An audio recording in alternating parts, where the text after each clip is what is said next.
नमस्कार। टेलिभिजन कार्यक्रम सेरोफेरोबाट हार्दिक स्वागत छ। म रुद्र सुवेदी। यो कार्यक्रम मिडवेस्ट एडभर्टाइजिङ एजेन्सी नेपालगञ्जले एनटिभी कोलपुरका लागि तयार पारेको टेलिभिजन कार्यक्रम हो। टेलिभिजन कार्यक्रम सेरोफेरो हरेक महिनाको पहिलो शनिबार र साँझ 36 बजेदेखि 7 बजेसम्म एनटिभी कोलपुरबाट प्रसारण हुने गरेको छ। टेलिभिजन कार्यक्रम सेरोफेरोमा विकास निर्माणका गतिविधि, शिक्षा, कृषि, पर्यटन, स्वास्थ्य, रोजगार, उद्यम र व्यवसाय, खेलकुद, सामाजिक गतिविधि लगायतका विषयमा चर्चा गरिनेछ। आजको अङ्कमा मानव बेचबिखन विरुद्धको अभियानका लागि गरिएका प्रयासका बारेमा चर्चा गर्नेछौँ। प्रस्तुत छ सहकर्मी लक्ष्मी तिमिल सिन्हाले यस विषयमा तयार पारेको यो भिडियो सामग्री। मानव बेचबिखन विरुद्धको अभियान रोकथाम नै समाधान भन्ने उद्देश्यका साथ प्लान इन्टरनेसनल नेपालको आर्थिक सहयोगमा मानव बेचबिखनका विरुद्ध जनचेतनामूलक कार्यक्रम अन्तर्गत बाँके युनेस्को क्लबद्वारा सञ्चालनमा ल्याइएको प्रोटेक्ट परियोजनाका लागि मिडवेस्ट एडभर्टाइजिङ एजेन्सीद्वारा तयार पारिएको भिडियो कार्यक्रम हो सेरोफेरो। बाँके जिल्ला खास गरी भारतसँग खुला सिमाना भएका कारणले मानव बेचबिखनको समस्याले भयावह अवस्थामा जरो गाडेर बसेको छ। प्रविधिको विकाससँगै मानव बेचबिखनका लागि विभिन्न माध्यम मानव तस्करले अपनाउँदै आएको पाइन्छ। नाच सिकाउने, पढाइदिने वा कुनै सिप सिकाएर राम्रो जागिर लगाइदिने जस्ता प्रलोभन हाल मानव बेचबिखनमा लागेकाले प्रयोगमा ल्याउने शब्दावली हुन्। उनीहरूले आफ्नो जालमा परेपछि शारीरिक श्रम शोषण, यौन शोषण, अङ्गको कारोबारसँगै जोखिमयुक्त काममा लगाउने गरेको पाइन्छ। बाँकेको बैजनाथ गाउँपालिका, खजुरा गाउँपालिका, कोलपुर नगरपालिका र नेपालगञ्ज उपमहानगरपालिकामा सञ्चालन गरिएको यो परियोजनामा लक्षित समूहको पहिचान गरी उनीहरूलाई माया र उदयको भिडियो देखाउनु, युथ एम्बेसेडरहरूद्वारा मानव बेचबिखनको जोखिम तथा त्यसबाट जोगिनका लागि अपनाउनु पर्ने तौर तरिकाका बारेमा आमा समूह, अभिभावक, शिक्षक, सामाजिक तथा नागरिक अगुवा, जनप्रतिनिधि र सरकारवाला निकायसँग छलफल र कुराकानी गर्ने गरिएको छ। प्रविधिले विकासमा फड्को मारे पनि त्यो प्रविधिकै दुरुपयोगका कारण समाजमा मानव बेचबिखनका घटनाले अत्यन्तै प्रशय पाएको छ। अझै पनि यस्ता घटना नेपाली समाजमा व्याप्त छन्। बेरोजगार र अशिक्षाले व्याप्त हाम्रो समाजमा मानव बेचबिखनको जोखिमबाट जोगाउने उद्देश्यले प्रोटेक्ट परियोजना सञ्चालन गरिएको बताउनुहुन्छ बाँके युनेस्को क्लबका अध्यक्ष राजेन्द्र चौधरी। उहाँले मानव बेचबिखनको जोखिमलाई न्यूनीकरण गर्नका लागि प्लान इन्टरनेसनल नेपालको सहयोगमा प्रोटेक्ट परियोजना सञ्चालन गरिएको जानकारी दिनुभयो। यहाँ चाहिँ हाम्रो बाँके जिल्लामा प्लानको सहयोगमा बाँके युनेस्को क्लबले चाहिँ परियोजना सञ्चालन गरेको छ, जस अन्तर्गत चाहिँ मानव बेचबिखन विरुद्ध यो अभियान हो र यो एक किसिमको अभियान पनि हो र यो एक किसिमको यो कार्यक्रममा यसो विशेष गरेर के भन्दाखेरि मानव बेचबिखनलाई न्यूनीकरण गर्नको लागि गरिएको कार्यक्रम हो र यो बाँके जिल्लाको 4वटा पालिकाहरूमा सञ्चालन भएको छ। एक त कोलपुर, खजुरा, त्यसपछि गएर बैजनाथ र नेपालगञ्ज पालिकामा सञ्चालन भएको छ र यस अन्तर्गत चाहिँ विभिन्न कार्यक्रमहरू सञ्चालन भएका छन्। जस्तै अब मानव बेचबिखन भनेको ग्रामीणबाटै सुरु भएको हुनाले त्यहाँका विद्यालयमा चाहिँ स्टिक एन्ड स्टोन कार्यक्रम सञ्चालन गरिएको छ, जस अन्तर्गत चाहिँ त्यहाँबाट जरामै गएर चाहिँ त्यहाँ रोक्ने वातावरण होस् र त्यहाँका जनसमुदायहरू चाहिँ जनचेतना फैलियोस् र मानव बेचबिखन हुन नपाओस् भन्ने हिसाबले हो।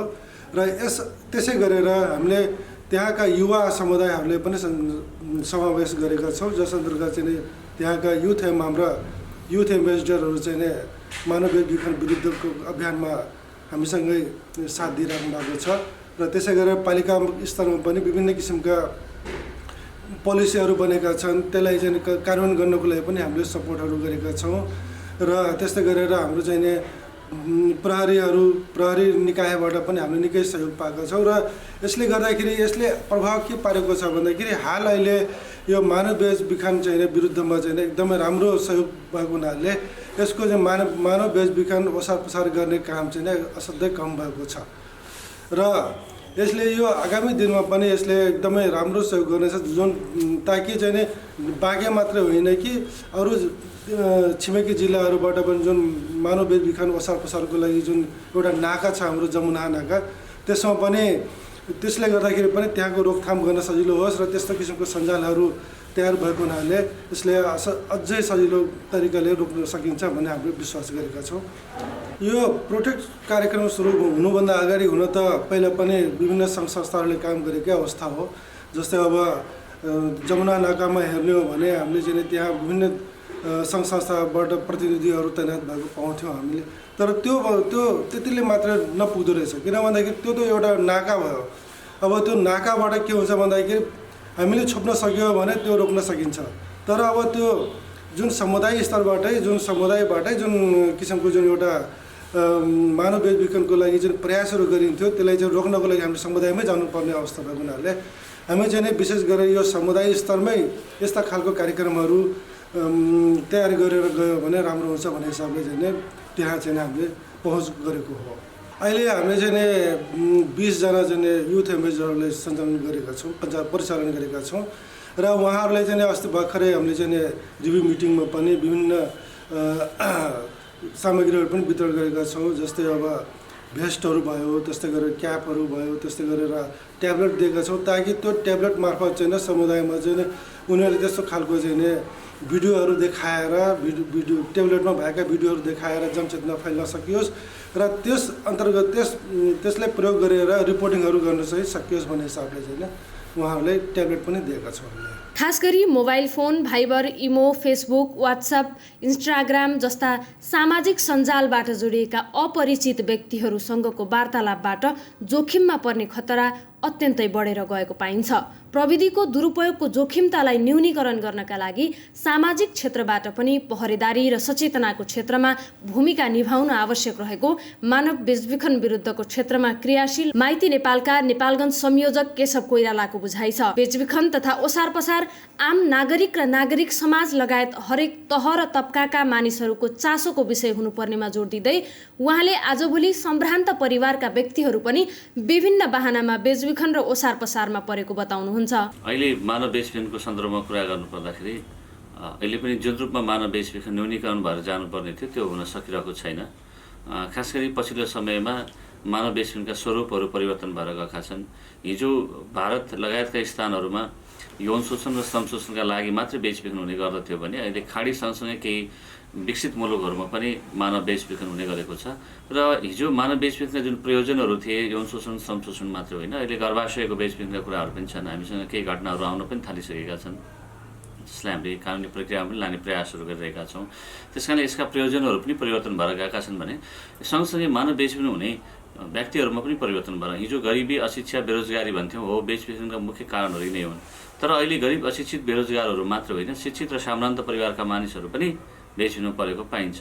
त्यस कारणले गर्दाखेरि अहिले मानव बेचबिखनका स्वरूपहरू एकदमै परिवर्तन भएर आएको पाउँछौँ र स्थानहरू पनि परिवर्तन भएको छ। भारत खाडी मात्र नभएर अन्य विकसित मुलुकहरूमा पनि पुगेको पाइन्छ। त्यस कारणले यो एकदमै जटिल रूपमा भयावह रूपमा आइरहेको छ र जहाँसम्म यसलाई रोकथाम गर्नका लागि आम नागरिक समाज समेतको भूमिकाको बारेमा कुरा गर्ने हो भने अहिले सबैको यो चासो र सरकारको विषय बन्नुपर्दछ, किनकि अहिले सबै वर्ग, तह, तबकाका मानिसहरू पनि यो समस्याबाट पीडित प्रभावित हुन थालेका छन्। त्यस कारणले सबैको चासो र सरकारको विषय बन्नुपर्दछ र यसलाई हामी सामाजिक रूपमा चर्चा र बहसको विषय हुनुपर्छ भनेर भनेका छौँ। एउटा सामाजिक मुद्दा पनि हो यो र सँगसँगै यो राष्ट्रिय मुद्दा पनि हो।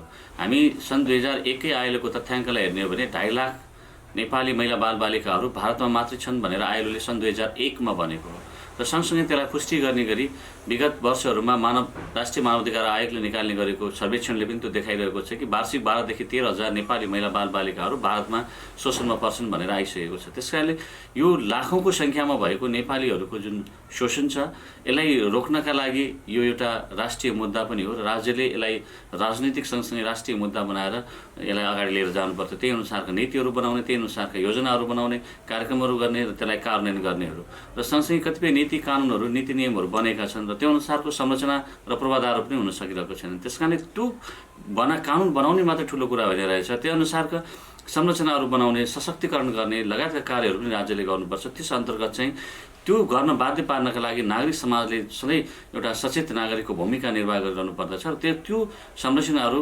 तल्लो वडा स्तरदेखि लिएर राष्ट्रिय स्तरसम्म त्यस्ता संरचनाहरू निर्माण गर्ने, उनीहरूलाई सशक्तिकरण गर्ने, क्रियाशील गर्ने जस्ता कार्यहरू गराउनका लागि नागरिक समाजले प्रेरित भयो र राज्यले त्यो कार्य गर्यो भने मात्रै मानव बेचबिखन न्यूनीकरण भएर जाला भन्ने चाहिँ लाग्दछ। खास गरी मानव बेचबिखन गर्नका लागि मानव दलालहरूले विभिन्न तरिकाहरू अपनाउने गर्दछन्। त्यस अन्तर्गत यहाँले अहिले भन्नुभयो जस्तै रोजगारीको प्रलोभनदेखि लिएर अहिले खास गरी मेम्बर बनाउने विभिन्न यो नेटवर्किङ बिजनेसको नाममा पनि उनीहरूलाई स्किलमूलक यो ट्रेनिङहरू दिने भनेर लगायतका कार्यहरू गरेर पनि लिएर जाने गरेको पाइन्छ। नेपाली युवा युवतीहरूलाई लिएर गएर त्यसरी शोषण पार्ने गरेको पाइन्छ भने अर्को भारतको बाटोबाट खाडी हुँदै अन्य मुलुकहरूमा खास गरी मानव तस्करी जसमा जाने लाने दुईटैको सम्बन्ध त्यो लगायतका कार्यहरू गरेर लिएर जाने गरेको चाहिँ पाइन्छ। सो जसरी अब स्थानीय तह अथवा नेपाल सरकारले के गर्नुपर्छ भन्ने सन्दर्भमा अहिले हामीसँग कानुन भनेको हामीसँग मानव बेचबिखन तथा वसापसार नियन्त्रण ऐन 2064 भनेर हामीसँग छ र त्यसलाई कार्यान्वयन गर्नको लागि नियमावली 2065 भनेर छ, जसले हरेक जिल्ला र पालिका स्तरमा समेतमा मानव बेचबिखन विरुद्धका समिति संरचनाहरूको परिकल्पना गरेको छ। ती संरचनाहरू बनाउने मात्र होइन, उनीहरूलाई विभिन्न दायित्व र जिम्मेवारीहरू पनि, काम कर्तव्य र अधिकारहरू पनि प्रत्यायोजन गरेको छ। र सँगसँगै अहिले पालिकाहरू स्वायत्त भइसकेपछि राज्यको पुनर्संरचना पश्चात पालिकाहरू स्वायत्त भइसकेपछि स्थानीय सरकार सञ्चालन ऐन 2074ले पनि विभिन्न नीतिहरू बनाउने, नियमहरू बनाउने, पालिकामा नियमन गर्ने, व्यवस्थित गर्ने लगायतका कुराहरू चाहिँ त्यो स्थानीय सरकार सञ्चालन ऐनले व्यवस्था गरेको छ। त्यो व्यवस्थाको आधारमा अहिले हामी केही माइती नेपाल लगायतका केही सङ्घ संस्थाहरूले अहिले पालिकालाई छुट्टै एउटा नीति बनाउने, विशेष गरी मानव बेचबिखन विरुद्धको कार्यविधि बनाउने, त्यसलाई कार्यान्वयन गर्ने संरचना बनाउने, त्यो संरचनालाई वडा स्तरसम्म लैजाने र पालिका र वार्डको पनि छुट्टा छुट्टै कार्ययोजनाहरू बनाउने लगायतका कार्यहरू राज्यले गर्नुपर्छ भनेर अहिले केही पालिकाहरूमा सुरुवात पनि भएको छ। बाँके बर्दिया लगायतको पालिकाहरूमा जो चाहिँ अलिक प्रभावकारी पनि भएर गएको छ। त्यसबाट कम्तीमा पनि हरेक पालिका र हरेक वार्डहरूले आफ्नो नागरिक कोही कतै जाँदैछ भने कहाँ जाँदैछ, केका लागि जाँदैछ, कोसँग जाँदैछ, भरपर्दो माध्यमबाट जाँदैछ कि छैन, होइन, वैदेशिक रोजगारीमा जाँदैछ भने सुरक्षित तरिकाले जाँदैछ कि असुरक्षित तरिकाले जाँदैछ, कम्ती यस्ता खालका जानकारीहरू हाम्रो वार्डले पनि दिन सकोस् र आफ्नो वार्डका नागरिकहरू गएको रेकर्ड चाहिँ वार्डमा पनि रहन सकोस् भनेर अहिले रोकथाम मात्र होइन कि तथ्याङ्क सङ्कलनदेखि लिएर अन्य कुराहरूमा पनि हामी त्यो प्राविधिक रूपमा उहाँहरूलाई सहयोग गर्दै यस्ता खालका कार्यहरू गर्दै गएका छौँ। माइती नेपालको आर्थिक वर्ष 2077-78 को तथ्याङ्क हेर्दा भारत तथा खाडी मुलुकबाट उद्धार गरिएका 9 जना मध्ये नेपालगञ्ज, खजुरा, कोहलपुरका 1-1 जना र बैजनाथका 2 जना गरी 5 जना रहेका छन्। काठमाडौँ, रोल्पा, रुकुम र सुर्खेतका पनि 1-1 जना गरी 4 जना रहेका छन्। हराउनेको तथ्याङ्क हेर्दा झनै भयावह रहेको छ। आर्थिक वर्ष 2077-78 मा 367 जना हराएको निवेदन परेकोमा 130 जना मात्रै फेला परेका छन्। यी मध्ये बाँकेका हराएका 71 जना मध्ये कोहलपुरका 20, खजुराका 13, बैजनाथका 13, नेपालगञ्जका 15 गरी 61 जना 4वटा स्थानीय तहका मात्रै रहेका छन्। जोखिमपूर्ण यात्रामा रहेकालाई सीमा क्षेत्रबाट आवधिक गृहमा प्रवेश गराइएको 309 जना मध्ये बाँकेका 44 जना रहेको र यी मध्ये कोहलपुरका 13, बैजनाथका 14, खजुराका 4, नेपालगञ्जका 4 जना गरी 35 जना रहेका छन्। प्रोटेक्ट परियोजना अन्तर्गत व्यापक सचेतनाका लागि रोकथाम नै समाधान हो भन्ने उद्देश्यले मानव बेचबिखन विरुद्धका संरचनाहरूको सबलीकरण गर्दै प्रत्येक व्यक्तिलाई सजग बनाउन प्रयास गरेको बाँके युनेस्को क्लबका कार्यक्रम संयोजक महेश नेपाली बताउनुहुन्छ। रोकथाम नै सबभन्दा उत्तम उपाय भएको बताउँदै कार्यक्रम संयोजक नेपालीले सामाजिक व्यवहार परिवर्तन सञ्चार सम्बन्धी कक्षाहरू सञ्चालन, विद्यालयमा स्टिक एन्ड स्टोन सेसनहरूको सञ्चालनका साथै युथ एम्बेसेडरको परिचालन गरी सचेतनाका क्षेत्रमा थुप्रै कामहरू गरेको दावी गर्नुभयो। प्लान इन्टरनेसनल नेपालको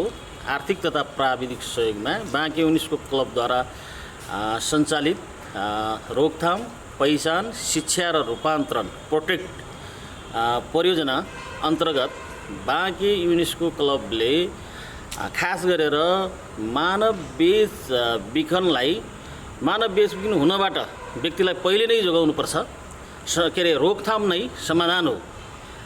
व्यापक सचेतना वृद्धि गरेर विभिन्न किसिमका संरचनाहरू, मानव बेचबिखनसँग सम्बन्धित संरचनाहरूको सबलीकरण गरेर मानव बेचबिखनबाट बच्नको लागि प्रत्येक व्यक्तिलाई सजग बनाई रोकथाम नै सबभन्दा उत्तम उपाय हो भनेर विभिन्न क्रियाकलापहरू, कामहरू बाँके युनेस्को क्लबले गरेको छ।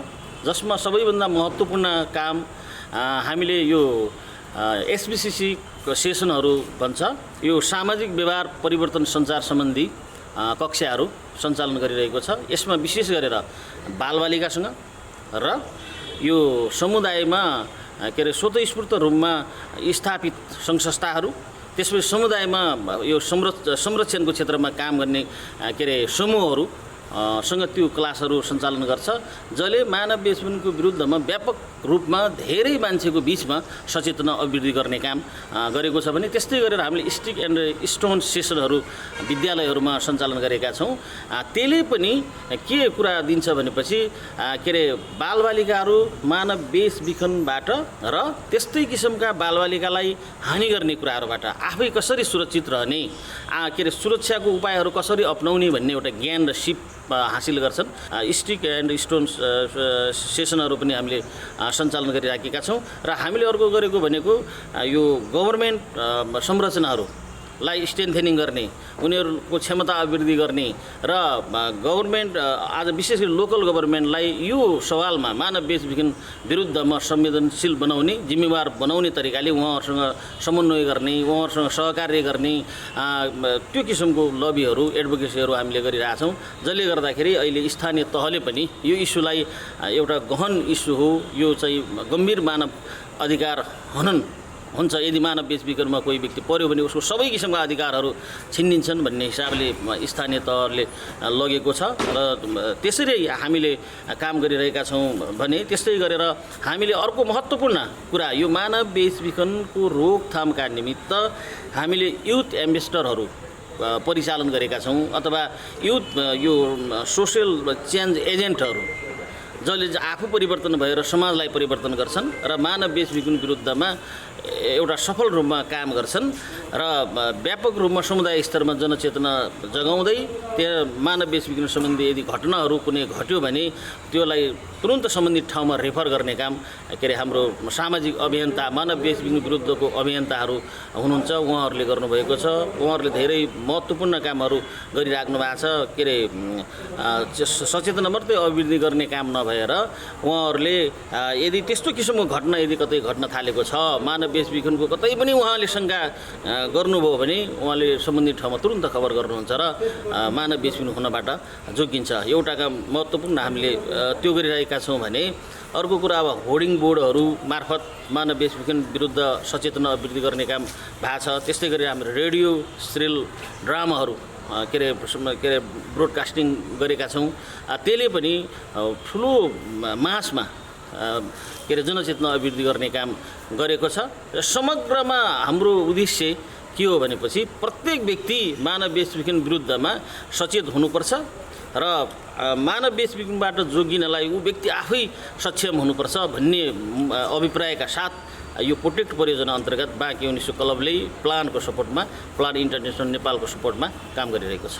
मानव बेचबिखन विरुद्धको अभियान रोकथाम नै समाधान भन्ने उद्देश्य बोकेको प्रोटेक्ट परियोजनाले मानव बेचबिखनबाट आफूलाई कसरी सुरक्षित राख्ने, आफू र साथीभाइ सहकर्मीलाई कसरी जोगाउने, माया र उदय भिडियोले समुदायमा पारेको प्रभावका बारेमा जानकारी गराउने जस्ता क्रियाकलापहरू सञ्चालन गरिएको बाँके युनेस्को क्लबका निर्देशक रवि तुलाधरले बताउनुभयो। प्लान इन्टरनेसनल नेपालको साझेदारीमा बाँके युनेस्को क्लब द्वारा चाहिँ नि बाँके जिल्लाको 4वटा पालिकामा यो प्रोटेक्ट परियोजना सञ्चालन भइरहेको छ र प्रोटेक्ट परियोजना अन्तर्गतको मेन चाहिँ नि थिम भनेको यो मानव बेचबिखन न्यूनीकरणको लागि चाहिँ नि सञ्चालनमा ल्याएको हो र यो सञ्चालन गर्दाखेरि हामीहरूले भनौँ न यो चाहिँ नि अब जुन मानव बेचबिखनको विभिन्न थरीको डाटाहरू तथ्याङ्कहरू आएपछि यो जिल्लाहरूमा चाहिँ नि हामीले चाहिँ नि यो प्रोटेक्ट परियोजना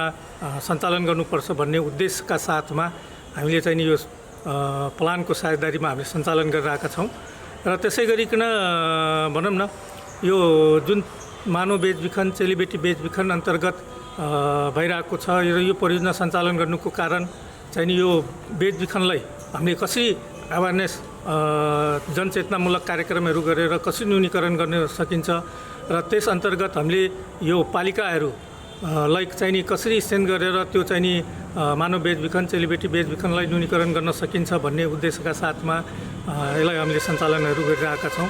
किनभने अब यो बाँके जिल्ला एउटा चाहिँ नि भनौँ न तराई क्षेत्र भएको र बर्डर एरिया भएको हुनाले बर्डर एरिया अन्तर्गत यो बर्डर एरियाबाट विभिन्न ठाउँबाट चाहिँ नि आएर चेलीबेटी मानव बेचबिखन को लागि चाहिँ नि बाहिर जाने तथ्याङ्कहरू पनि त्यसै देखिएको हुनाले चाहिँ नि यो परियोजनाहरू सञ्चालन गर्न खोजियो। यसमा चाहिँ नि हामीले भनौँ न फरक धेरै नै भएको छ। जस्तो पहिले अब यो कोलपुर, बैजनाथ, त्यसपछि खजुरा अनि त्यसै गरेर नेपालगञ्जको यो एरियाहरूबाट नै धेरै चाहिँ नि जुन बेचबिखनहरू भएर जान्थ्यो र धेरै चाहिँ नि गाउँपालिकाहरूमा आएर त्यस्तो केसहरू हुन्थ्यो। त्यस्तो केसहरूलाई रोक्नको लागि हाम्रो यो प्रोटेक्ट परियोजना अन्तर्गतको क्रियाकलापहरूले धेरै कामहरू गरेको छ र यसमा भनौँ अझै हामीले युथहरूसँग बालबालिकाहरूसँग काम गरिरहेको हुनाले यसमा चाहिँ नि मुख्य यो युथ अभियानकर्ता भनेर यो मानव बेचबिखन सम्बन्धी काम गर्नेहरूको लागि चाहिँ नि उहाँहरूले चाहिँ नि आफ्नो टोल गाउँघरमा कतिको चाहिँ नि कस्तो नयाँ व्यक्तिहरू आएको छ अथवा त्यस्तो चाहिँ नि झलाइ फुकाइ बाहिर जाने कुराहरू गरिरहेको छ भने त्यस्तो कुराहरूलाई उहाँहरूले अवेर गरेर लिइराख्नु भएको छ। क्लबले प्रोटेक्ट परियोजना मार्फत 11 विद्यालयमा बालबालिकाहरूको सहभागितामा जोखिम न्यूनीकरण गर्न स्टिक एन्ड स्टोन तालिम सञ्चालन गरेको थियो, जसमा 306 जना विद्यार्थी सहभागी भएका थिए। सामाजिक व्यवहार परिवर्तन सञ्चार सम्बन्धी 148 वटा सेसन सञ्चालन गरिएको, जसमा 2762 जना विद्यार्थी, आमा र बचत समूह, युवा, सरकारवाला र अभिभावकहरूसँग अन्तर्पुस्ता संवादबाट बालबालिका तथा युवाहरूको सवालमा छलफल गरिएको क्लबले जनाएको छ। बैजनाथ गाउँपालिका वडा नम्बर 1 का वडाध्यक्ष रूपबहादुर मल्लले बेचबिखन विरुद्ध सञ्चालन गरिएको प्रोटेक्ट परियोजनाका कारण स्थानीय सरकार तथा अभिभावकहरूमा युवाहरूको समस्या बुझाइ हुने विश्वास व्यक्त गर्नुभयो। कार्यक्रम सञ्चालन भएपछि धेरै फरक त भएको छ। अब यसमा चाहिँ हाम्रो किशोरी क्लबहरू पनि जोडेर यो प्लान इन्टरनेसनल नेपालको सहयोगमा यो युनेस्को क्लबको कार्यक्रम र यो अन्य संस्थाहरू पनि त्यसै मार्फत काम भइरहेको छ र हामी अहिले युवा युवतीहरू पनि यो लागु औषध र यो बेचबिखन सम्बन्धी अलिकता चाहिँ सक्रिय रूपमा लागेको र यो युवा युवतीलाई सक्रिय रूपमा लाग्नुपर्छ भन्ने खालको भूमिका चाहिँ यो सङ्घ संस्थाहरूले अलिकता सहयोग र सहकारी गरिदिएको कारणले यो मानव बेचबिखनमा चाहिँ धेरै प्रभाव परेको छ र धेरै न्यूनीकरण भएको छ। कतिपय कार्यक्रमहरू अब समुदायमा चेतना, सबभन्दा ठुलो कुरो त चेतनाको कमी हो र चेतना चाहिँ हरेक व्यक्तिलाई मानव बेचबिखन के हो भन्ने कुरा चाहिँ बुझाउन जरुरी छ र यस्तै सङ्घ संस्थाहरूले कार्यक्रमहरू लिएर आएर अनि बस्ती बस्ती स्तरमा गएर बेचबिखन भनेको के कुन क्षेत्रलाई पर्छ भन्ने खालको चाहिँ यो जनचेतना फैलाउने खालको कार्यक्रम र कतिपय आफ्नो आर्थिक अवस्थाको कारणले बस्ने बासहरू नभएको र कसैको सहारा लिनुपर्ने खालका त्यस्तो समुदायहरू चाहिँ आफू बाध्यतावश अरूको सहारामा हिँड्नु पर्दा चाहिँ अरूको सहारामा बस्नु पर्दा चाहिँ उनीहरू चाहिँ बेचबिखनमा पर्ने बढी जोखिम देखेको हुँदा त्यस्तो खालको अशक्त असहाय त्यस्तो खालको परिवारलाई चाहिँ अलिकता चाहिँ आय आर्जनतिर जोड्ने खालको कार्यक्रमहरू अझ गर्न सकिएको भए अझ यो चाहिँ बेचबिखन चाहिँ एकदम न्यूनीकरण हुन्थ्यो। बैजनाथ गाउँपालिकाले पनि मानव बेचबिखनका विरुद्ध सचेतना अभियानलाई अपनत्व लिँदै आएको बताउनुहुन्छ गाउँपालिकाका अध्यक्ष मानबहादुर रुचाल। मानव बेचबिखन तथा नियन्त्रण सम्बन्धी बैजनाथ गाउँपालिकामा बैजनाथ गाउँपालिका आफैले पनि नियन्त्रण रोकथाम गर्नका निमित्त केही कार्यवाही गरेको छ पनि उक्त कार्यलाई सहयोग पुर्याउनका निमित्त विभिन्न गैर सरकारी संस्थाहरू पनि यो क्षेत्रमा लागिरहेको अवस्था छ। सबै गैर सरकारी संस्थालाई बैजनाथ गाउँपालिका स्तरमा हामीले मानव बेचबिखनलाई रोक्नका निमित्त नियन्त्रण गर्नका निमित्त पालिका स्तरमा समिति गठन गरेको छ, वडा स्तरमा समिति गठन गरेको छ र त्यो समितिले योजना निर्माण गरेर सम्पन्न गरेको छ र त्यो योजना वार्षिक रूपमा भएका कुरालाई अहिले भर्खरै समीक्षा गरिरहेको छ र आगामी वर्षका निमित्त पनि वडा स्तर र गाउँपालिका स्तरमा यो मानव बेचबिखनलाई नियन्त्रण गर्नका निमित्त कस्ता किसिमका क्रियाकलाप र कार्यक्रम सञ्चालन गर्नुपर्छ भन्ने बारेमा योजना निर्माण गरेको अवस्था छ। त्यही योजनामा टेकेर बैजनाथ गाउँपालिकाले मानव बेचबिखन तथा नियन्त्रण रोक्नका निमित्त आफ्ना पाइलाहरू र गरेको मानव बेचबिखन र बाल विवाह सामाजिक कुरीतिको रूपमा रहेको बताउँदै कोहलपुर नगरपालिकाका प्रमुख लुटबहादुर रावतले प्लान नेपाल लगायतका सङ्घ संस्थाहरूको सहकार्यमा विभिन्न वडामा वडा समिति निर्माण गर्ने कार्य भएको बताउनुभयो। पालिकाले विभिन्न गैर सरकारी संस्थाहरूसँग चाहिँ समन्वय गरेको छ, जस्तो प्लान नेपाल, यिनीहरूसँग मिलेर चाहिँ हामी चाहिँ काम गरिरहेका छौँ र हामीले वडा नम्बर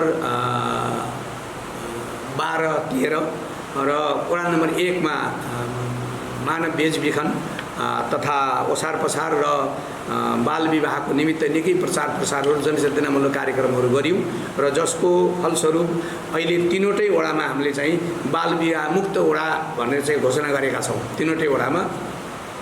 त यसले हामीलाई चाहिँ के देखाएको छ भनेपछि पक्कै पनि अब कोहलपुर नगरपालिका बाल विवाह मुक्त अथवा मानव बेचबिखन ओसार पसार मुक्त गराउन सकिने कुरा त भन्न सकिँदैन, तर पनि न्यूनीकरण गर्नेतर्फ हामी चाहिँ योजना एकदमै द्रुत गतिले अगाडि बढाएका छौँ र गैर सरकारी संस्थाहरूले पनि राम्रो चाहिँ सहयोग गर्नुभएको छ। स्थानीय सरकारले बाल विवाह रोकथाम तथा बालबालिका बेचबिखन विरुद्धको कार्यक्रमलाई खजुरा गाउँपालिकाले रु 1 लाख, बैजनाथ गाउँपालिकाले रु 6 लाख विनियोजन गरेको छ। समुदाय आफै जागरुक भएर 2वटा बालबालिका बेचबिखन हुनबाट र 5वटा बाल विवाह हुनबाट रोकथाम गरेका छन्। 8वटा खजुरा गाउँपालिकामा, 8वटा बैजनाथ गाउँपालिकामा, 15वटा कोहलपुर नगरपालिकामा र 15वटा नेपालगञ्ज उपमहानगरपालिकामा मानव बेचबिखन विरुद्धको स्थानीय समिति गठन भएका छन्।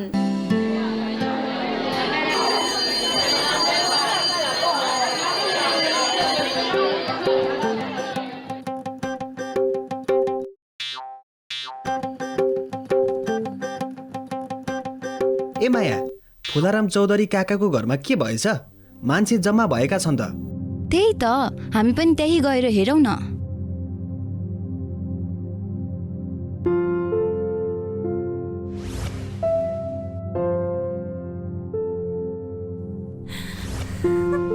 बाह्र कक्षा पास गरेको मान्छे अझ माथि पढ्नुपर्ने बेलामा बाउआमालाई भन्दै नभनी अरूको बहकाउमा लागेर भाग्न खोज्ने, सधैँ मोबाइलमा झुन्डिएको फल यही रहेछ।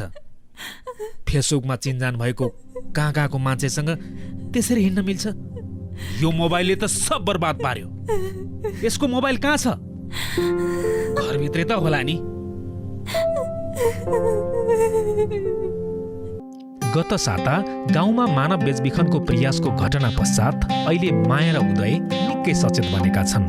कुनै पनि शङ्कास्पद घटना भयो कि आपसमा सल्लाह गरेर उनीहरू सल्मा दिदीलाई खबर गरिहाल्छन्। यस्तो घटनामा सरोकार राख्ने सम्बन्धित निकायहरू के हुन् त्यसको बारेमा पनि अब उनीहरू जानकार बनेका छन्।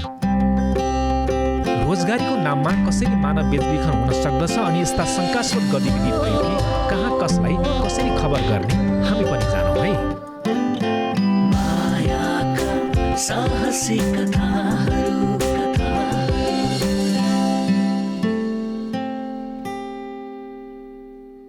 हामी टेलिभिजन कार्यक्रम सेरोफेरोको अन्त्यमा आएका छौँ। यहाँलाई यो कार्यक्रम कस्तो लाग्यो? कार्यक्रमका बारेमा यहाँको गुनासो सुझाव र प्रतिक्रिया भए हामीलाई तल दिएको नम्बरमा सम्पर्क गर्न सक्नुहुनेछ।